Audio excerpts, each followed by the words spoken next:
Well, thank you, Emerge Local, for this seminar.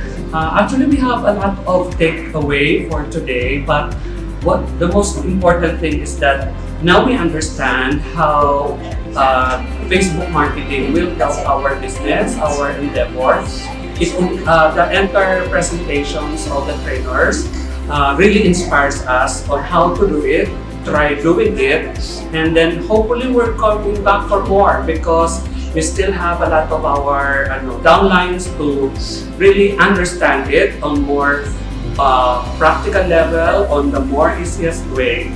But again, as a whole, I'm giving the Emerge Local for today 10 being the highest as 9.5.